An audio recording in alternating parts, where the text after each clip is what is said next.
बिस्मिल्लाहिर्रहमानिर्रहीम। अस्सलाम वालेकुम। जी बच्चों, कैसे हैं आप सब?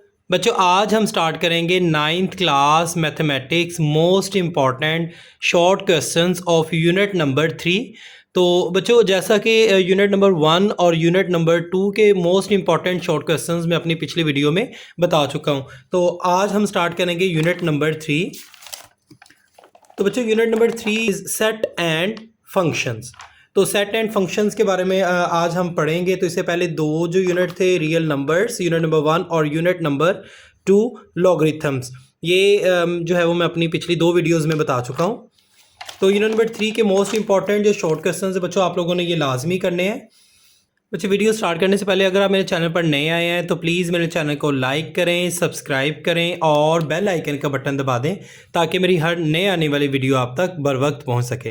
तो बच्चे, इसमें यूनिट नंबर 3 सेट्स और फंक्शंस में सबसे जो most important first short question है वो है डिफाइन सेट।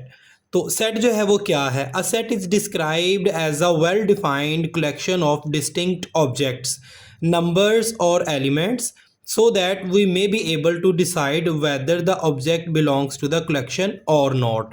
तो बच्चों, इसकी आप सिंपली जो है वो यहाँ से लेके a set is described as a well defined collection of distinct objects, numbers और एलिमेंट्स, यहाँ तक भी आप कर सकते हैं। तो ये डेफिनेशन जो है वो आप लोगों ने लाजमी करनी है। और इसके साथ साथ जो है वो अगर आपसे ये भी मज़ीद पूछा जाए कि how we can describe a set into how many types, तो एक सेट जो है वो उसको डिस्क्राइब आप कितने तरीक़ों से कर सकते हैं, तो उसका जो है वो आंसर होगा there are 3 different ways of describing a set. तो इनके जस्ट आप लोगों ने नेम लिख देने हैं। पहला मेथड है the descriptive form, second method है द टेबुलर फॉर्म और थर्ड जो है वो मेथड है सेट बिल्डर मेथड। तो इट्स मीन कि इसमें आपको डेफिनेशन जो है वो ओनली सेट की डेफिनेशन अगर तो आपको आए कि डिफाइन सेट, तो आप लोगों ने जस्ट सेट की डेफिनेशन लिख देनी है। लेकिन मज़ीद आगे ये भी आए अगर also right the ways of describing a set, तो आप लोगों ने ये 3 नाम जो है वो लिख देने हैं, फर्स्ट, सेकेंड और third, descriptive form, tabular form and set builder method. Next बच्चों, क्वेश्चन नंबर 2 है। Question number 2, define singleton set. तो इसकी डेफिनेशन जो ये भी आ सकती है, this is also most important question. तो इस पे आप लिखेंगे a set with only one element is called a singleton set. तो ये डेफिनेशन लिख के उसके बाद जो है वो आप लोगों ने इसकी एग्जांपल लिख देनी है कि ऐसा सेट जिसमें एक ही एलिमेंट हो उसे सिंगल टोन सेट कहते हैं। लाइक ये एक एग्जांपल दी गई है, ब्रैकेट 3 ओनली, इसमें वन एलिमेंट लिखा हुआ है, ये या फिर ये। तो इस तरह बच्चों, आप लोगों ने इसकी डेफिनेशन यहाँ से लेके यहाँ तक डेफिनेशन लिख के और एक एग्जांपल जो है वो भी आप लोगों ने बता देनी है। बच्चे, नेक्स्ट थर्ड क्वेश्चन है। Third question, define power set. तो पावर सेट जो है इसका क्वेश्चन शॉर्ट क्वेश्चन भी आपको आ सकता है। तो इसकी डेफिनेशन जो है वो आप लोगों ने लिखनी है, the power set of a set S denoted by P, power set of S is the set containing all the possible set subsets of S. It's mean कि कोई भी अगर आपको सेट दिया जाएगा एस, तो उसका अगर आपने पावर सेट जो है वो उसको फाइंड करना है, तो उसकी नॉमिनेशंस ऐसे होगी, power set of that set जिसका आप पावर सेट ले रहे हैं, सपोज दैट कि वो एस है, तो उसमें तमाम पॉसिबल जो सबसेट्स होंगे उसको हम पावर सेट कहेंगे। तो इसकी एग्जांपल जो है वो ये नीचे दी गई है। If C is equal to A B C D, then इसका पावर सेट जो है वो मालूम किया हुआ है। तो ये बच्चों आप लोगों ने लाजमी करना है, ये क्वेश्चन भी आ सकता है। अब बच्चे, नेक्स्ट क्वेश्चन है question number 4, right the given set 1 2 4 5 10 20 25 50 100 in set builder notation. तो बच्चे, ये हमें सेट जो है वो दिया गया है, आप लोगों ने क्या करना है, इसको सेट बिल्डर नोटेशन में जो है वो लिखना है। तो सेट बिल्डर नोटेशन में लिखने के लिए यहाँ पे आप इस सेट को पहले लिखेंगे 1 2 4 5 10 20 25 50 एंड 100। तो बच्चों, सबसे पहला स्टेप जो है वो आप लोगों ने इसको क्या करना है, आप लोगों ने इसको लिखना है, ठीक है। तो आगे सेकंड स्टेप देखें कि ये नंबर जो है वो किस पे डिवाइड हो रहा है। तो अगर देखा जाए तो ये 100 जो है वो उस पर डिवाइड हो रहा है। तो देखें यहाँ पे 100 100 को 1 पे डिवाइड करें तो आंसर हमारे पास आएगा 100। इसी तरह अगर हम 100 को 2 पे डिवाइड करते हैं तो हमारे पास आंसर आएगा 2 5 10 और 0 50 आंसर आ जाएगा। देखिए 100 को 1 पे डिवाइड किया 100 आ गया, 100 को 2 पे डिवाइड कर दिया तो 50 आ गया। इसी तरह बच्चों अगर हम 100 को 4 पे डिवाइड करें तो 4 2s are 8, 2 इधर अगर 4 5s are 20 तो ये 25 आ गया। तो इट्स मीन कि ये नंबर्स जो है ये 100 पे जो है वो डिवाइड होते हैं। तो इसको आप सेट बिल्डर नोटेशन में लिख सकते हैं x such that x is a divisor of 100। तो बच्चे इस तरह जो है वो आप इसको सेट बिल्डर नोटेशन में लिख सकते हैं कि x such that x is a divisor of 100। This is answer. अच्छा नेक्स्ट है question number 5, right the given set in tabular form. तो ये हमें सेट जो है वो दिया गया है, इसको हमने टेबुलर फॉर्म में रिप्रेजेंट करना है। तो ये सेट जो है वो इसको हम पहले रीड आउट करते हैं। सेट बिल्डर नोटेशन में जो है ये लिखा गया है x such that x is equal to 2 की power n where n belongs to natural numbers. अब ये n जो है ये बिलोंग करता है नेचुरल नंबर से, तो नेचुरल नंबर्स जो है वो 1 से स्टार्ट होते हैं and so on. And n जो है वो उसका बताया गया है, लिमिट जो है वो बताई गई है कि इज स्मॉलर देन 8, मींस कि n की वैल्यू जो है वो हमने 8 से स्मॉलर लेनी है। तो 8 से स्मॉलर जो है वो लाइक 1 होगा, 2 होगा, इसी तरह 3 होगा, ठीक है, और 4 5 6 और 7। इट्स मीन कि n की वैल्यू जो है वो हमने 1 से लेके 7 तक जो है वो लेनी है, ताकि इसमें जो है वो इस फार्मूले में हमने पुट करनी है जो कि हमें कंडीशन जो है वो बताई गई है। तो पहला लिखा हुआ है 2 की पावर n। तो देखें 2 n की जगह आप 1 लिखेंगे सबसे पहले, तो 2 1s are 2।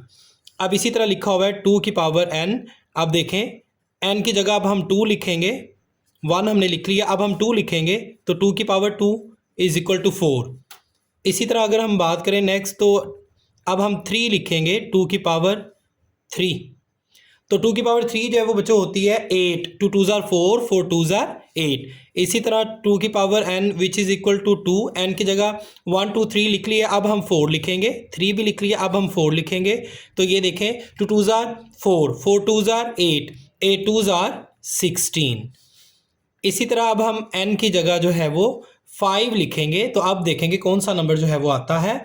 तो 2 2s are 4, 4 2s are 8, 8 2s are 16, 16 2s are 32।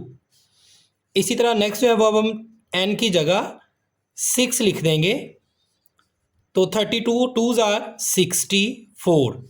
और लास्ट वाली जो वैल्यू है वो हम लिखेंगे n की प्लेस पे 7 लिख देंगे। तो आप देखें 2 2s are 4, 4 2s are 8, 8 2s are 16, 16 2s are 32, 32 2s are 64, और 64 को 2 से मल्टीप्लाई करें तो हमारे पास वैल्यू आती है 128। तो बच्चों ये वाली जो वैल्यूज़ हैं इनको हमने लिखना है 2 4 8 16 32 64 और 128। तो बच्चों यहाँ पे हम लिखेंगे 2 4 8 16 32 64 एंड 128। तो बच्चे ये वाली जो वैल्यू है ये हमारे यहाँ जो है वो आंसर आ गया। टेबुलर फॉर्म में हमने इसको रिप्रेजेंट कर दिया। ये जो हमें क्वेश्चन दिया गया था x such that x is equal to 2 की power n where n belongs to natural numbers and n is less than 8। तो ये लेस देन 8 है। तो ये देखें हमने वैल्यूज़ जो है वो 1 से लेके 7 तक जो है वो पुट कर ली और हमारे पास जो है वो ये डाटा जो है वो आ गया जो कि टेबुलर फॉर्म को रिप्रेजेंट करता है। बच्चे question number 6, what is the number of elements of the power set of the following set. तो ये हमें सेट दिया गया है 0 और 1। इसमें जो है वो हमने इसके पावर सेट के जो नंबर ऑफ एलिमेंट्स है वो बताने हैं कितने। इसका पावर सेट जो है वो हमने नहीं बताना, बल्कि हमने जो है वो इसके नंबर ऑफ एलिमेंट्स बताने हैं जो इसके पावर सेट के बनेंगे। तो एक बच्चा फार्मूला होता है सॉल्यूशन, एक फार्मूला होता है 2 की पावर n। ये बुक पे दिया गया है। तो 2 की पावर n जो है वो हमें रिप्रेजेंट करेगा, हमें बताएगा कि किसी भी पावर सेट जो है वो उसके एलिमेंट्स कितने हैं। तो n का मतलब है नंबर ऑफ एलिमेंट्स। इसमें देखें 1 और 2 एलिमेंट्स हैं, तो n की वैल्यू जो है वो क्या होगी 2 होगी। तो यहाँ पे हम लिखेंगे 2 और ये n की जगह जो है वो हम 2 लिख देंगे। तो देखें n की जगह हमने 2 लिखा, तो इसका मतलब ये है कि पावर 2 है तो 2 को 2 से मल्टीप्लाई कर देंगे तो ये स्केयर आ गया, तो 2 2 जार 4, तो यहाँ पे जो है वो हम 4 लिख देंगे। 4 is the number of elements of the power set, जो इसके पावर सेट से जो है वो नंबर ऑफ एलिमेंट्स बनेंगे उनकी तादाद 4 होगी। This is answer. Next question, question number 7, write down the power set of 9 11। तो ये जो बच्चों सेट है हमें दिया गया, इसका हमने पावर सेट मालूम करने हैं। तो इसमें नंबर ऑफ एलिमेंट्स नहीं बताने, इसमें बल्कि पावर सेट जो है वो इसका मालूम करना है। सॉल्यूशन, सबसे पहले जो है वो पहला स्टेप, इसमें बच्चे हम इसको लेट कर लेंगे, किसी भी लेटर से जो वो हम इसको रिप्रेजेंट कर लेंगे। तो यहाँ पे मैं लिखता हूँ a इज इक्वल टू 9 11। तो पावर सेट, अब मैंने a का मालूम करना है इस सेट का, तो यहाँ पे मैं लिखूंगा power set of a which is equal to, तो जब पावर सेट आप लोगों ने लिखना है इसका सबसे पहले जो है वो आप लोगों ने एम्प्टी सेट लिखना है। तो ये एम्प्टी सेट कोमा, फिर ये 9 ब्रैकेट में आप लोगों ने इसको लिखना है कोमा, और 11 ये भी ब्रैकेट में लिखें आप, और फिर 9 और 11 इनको जो है वो इकट्ठा लिख देना है। तो ये बच्चों इसके सबसेट थे, ये 4 जो है वो इसके सबसेट थे, और लास्ट में जो है वो आप लोगों ने करली ब्रैकेट जो है वो इनके अराउंड लगा देनी है, जो कि पावर सेट को रिप्रेजेंट करेगी। This is answer. Next question, question number 8, write the De Morgan's laws. तो बच्चे इसमें जो है वो इस क्वेश्चन में हमने जस्ट डी मॉर्गन्स के जो लॉज हैं 2 वही लिखने हैं। तो सोल्यूशन, इसमें सबसे पहला जो लॉ है वो आप लिखेंगे ए यूनियन बी, कोई भी 2 सेट है उसका यूनियन आप लोगों ने ले लेना है, और होल का कॉम्प्लीमेंट लेंगे। तो अगर कॉम्प्लीमेंट लेंगे, अब इधर जो है वो आप लोगों ने इसको अलग-अलग कॉम्प्लीमेंट को कर देना है, A complement and B complement. अगर यहाँ पे यूनियन है तो यहाँ पे जो है वो आप लोगों ने इंटरसेक्शन का लगा देना साइन, ठीक है। ये इसका पहला लॉ है, और इसी तरह इसका अगर दूसरा लॉ है वो आप लिखेंगे bracket A intersection B whole का complement which is equal to A complement, और यहाँ पे जो है वो आप लिखेंगे बी कॉम्प्लीमेंट। यहाँ पे इंटरसेक्शन लिखा है तो यहाँ पे जो है वो सिंपली आप लोग यूनियन लिख देंगे। अब देखें ये पहला लॉ आ गया जिसमें यहाँ पे पहले पे यूनियन है और यहाँ पे इंटरसेक्शन है, जबकि इसमें जो है वो उसका ऑपोजिट हो जाएगा, यहाँ पे इंटरसेक्शन है और यहाँ पे यूनियन है। तो ये 2 लॉज जो है वो डी मॉर्गन्स के हैं। नेक्स्ट क्वेश्चन है question number 9, if A is equal to 1 2 3 4 5 and B is equal to 4 6 8 10 then verify the commutative property of union. तो अगर बच्चों हमें इसमें जो है दिया गया ए की वैल्यू अगर ये है 1 से लेके 5 तक, और बी की जो है वो वैल्यू दिए गए हैं, एलिमेंट्स दिए गए हैं, तो आप लोगों ने हमने जो है वो इसमें क्या करना है, हमने इसमें कम्यूटेटिव प्रॉपर्टी ऑफ यूनियन को वेरीफाई करना है। तो कम्यूटेटिव प्रॉपर्टी ऑफ यूनियन जो है वो बुक में भी दिया गया है, जो कि A union B is equal to B union A है। अब देखिए ये ए यूनियन बी है, इसका आंसर जो है वो बी यूनियन ए के इक्वल आना चाहिए, तो इसे हम कहेंगे कम्यूटेटिव प्रॉपर्टी ऑफ यूनियन। तो सबसे पहले जो है वो बच्चों हम इसमें ए यूनियन बी को लेंगे, यहां हम लिखेंगे ए यूनियन बी। ए लिखा हुआ है तो ए की वैल्यू आप लिखें 1 2 3 4 एंड 5 ब्रैकेट बंद, और आगे यूनियन लिखा हुआ है तो यूनियन लिखें। आगे लिखा हुआ है बी, तो बी की वैल्यू आप लिखें जो कि है 4 6 8 एंड 10। अब नेक्स्ट टाइम में देखें A union B which is equal to, अब इनका जो है वो यूनियन आप लोगों ने लेना है। तो यूनियन से मुराद ये है कि पहला जो सेट है उसके तमाम एलिमेंट्स और दूसरा जो सेट है उसके तमाम एलिमेंट्स, उनको आप लोगों ने सबको लिख देना है, लेकिन अरेंज करके उसको जो है वो तरतीब से आप लोगों ने लिख देना है। तो देखें 1 इधर है, 2 3 4 5 6 8 एंड 10।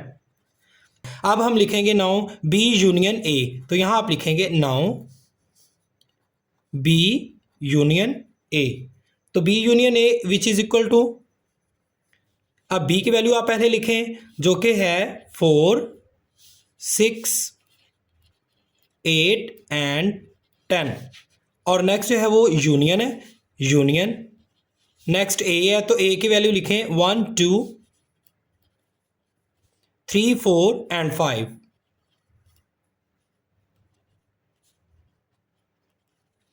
अब नेक्स्ट जो है वो अब हम इसका यूनियन मालूम करेंगे, B union A which is equal to. अब जैसा कि मैंने यूनियन का आपको बताया कि जो पहले के एलिमेंट्स हैं और दूसरे सेट के जो एलिमेंट्स हैं उन सबको जो है वो आप लोगों ने अरेंज करके लिख देना है, तो वो यूनियन होगा। अब देखिए 1 इसमें है, 1 2 3 4 ये दोनों में, और ये 5 है, 6 8 and 10।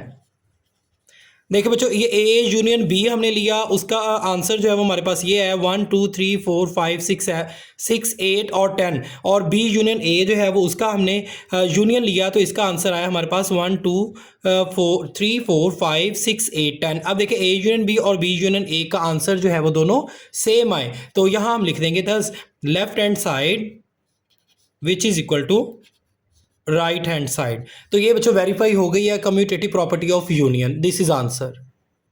Next question, question number 10, if A is equal to 2 4 6 8 10 and C is equal to 1 3 5 7 9 then find A intersection C. अब देखिए दो हमें सेट दिए गए हैं ए और सी, और इनका हमने फाइंड करना है ए intersection C.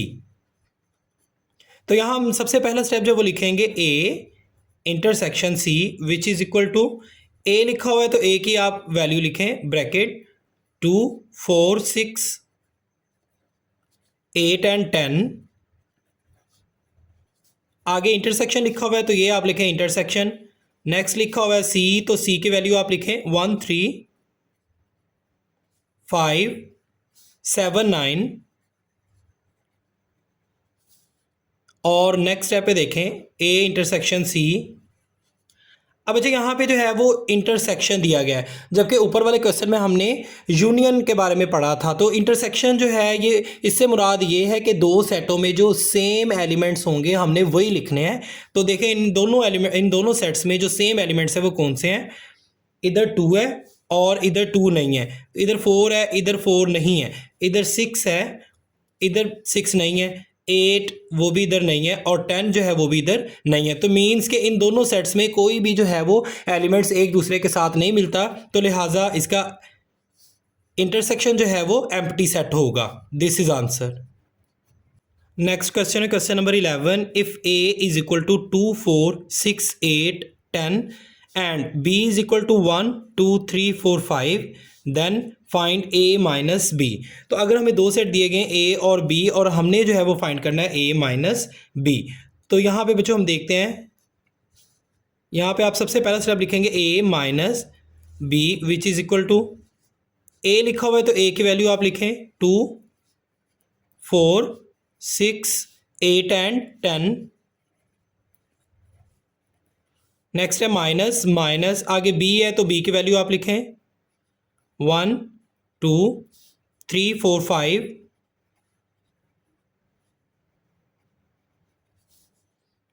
A minus B which is equal to. अब बच्चे माइनस का मतलब ये होगा कि पहले सेट के जो एलिमेंट्स हैं वो दूसरे सेट में ना हों, वो वाले आप लोगों ने इधर लिखने हैं। तो पहले सेट के वो एलिमेंट्स जो दूसरे में नहीं होते वो हम देखते हैं, 2 है उधर तो ये इसको नहीं लिखना, 4 ये भी दूसरे सेट में लिखा हुआ है इसको भी नहीं लिखना, 6 ये दूसरे सेट में नहीं लिखा हुआ इसको आप लिखेंगे, 8 ये भी दूसरे सेट में नहीं लिखा हुआ इस एलिमेंट को लिखेंगे, 10 और ये भी दूसरे सेट में नहीं है। तो बच्चों इसका आंसर आ गया 6 8 एंड 10, दिस इज आंसर। बच्चे इस चैप्टर का लास्ट क्वेश्चन है question number 12, that is if u हमें जो है वो दिया गया u is equal to 1 2 3 4 5 6 7 8 9 and 10 and c is equal to 1 2 3 4 then find b का कंप्लीमेंट। तो बच्चों अब इसमें जो है वो हमें b का कंप्लीमेंट जो है वो मालूम करना है। तो यहाँ हम सबसे पहले जो है वो लिखेंगे b का कंप्लीमेंट। b के कंप्लीमेंट से मुराद है u में से उस सेट को माइनस कर लेना जिसका आप कंप्लीमेंट ले रहे हैं। तो यहाँ पे हम b का कंप्लीमेंट ले रहे हैं तो यहाँ हम लिखेंगे u माइनस बी। इसी तरह अगर कोई और सेट दिया जाता हो a, सपोज दैट के a दिया गया है तो यहाँ पे हम लिखेंगे a का complement which is equal to u minus a। इसका मतलब है कि कंप्लीमेंट का u में से उस सेट को माइनस कर देना जिसका हम कंप्लीमेंट ले रहे हैं। तो यहाँ हम लिखेंगे b complement which is equal to, u है तो u की वैल्यू आप सबसे पहले लिखें 1 से लेके 10 तक इसके एलिमेंट्स हैं, 1 2 3 4 5 6 7 8 9 एंड 10। आगे माइनस माइनस, आगे बी है तो बी के बच्चों आप लोग सेट लिखें बी का 1 2 3 एंड 4। अब देखें B complement which is equal to, अब बी के कंप्लीमेंट जो है वो उसको हमने देखना है। तो इसमें भी ये माइनस है, माइनस से मुराद पहले मैंने आपको इस ऊपर वाले क्वेश्चन में बता दिया है, क्वेश्चन नंबर 11 में, कि माइनस का मतलब ये होता है कि पहले के वो एलिमेंट्स जो दूसरे सेट के एलिमेंट्स में मौजूद ना हो, जो दूसरे सेट में मौजूद ना हो वो लिखने हैं। तो पहले के एलिमेंट्स 1 उधर मौजूद है, ये नहीं लिखना, 2 भी उधर है, ये भी नहीं लिखना, 3 भी उधर है और 4 भी उधर है।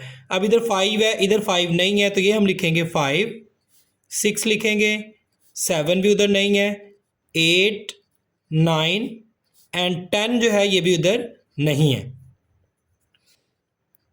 तो ये बच्चों इसका कंप्लीमेंट आ गया, दिस इज आंसर। बच्चों ये 12 most important short question unit number 3 के थे और ये एग्ज़ाम में बहुत इंपॉर्टेंट ये आ सकते हैं, तो लिहाजा आप लोगों ने इनको लाजमी करना है। अल्लाह पाक आपको हामी और नासिर हो। मिलते हैं बच्चों नेक्स्ट वीडियो में, तब तक के लिए अल्लाह हाफिज़।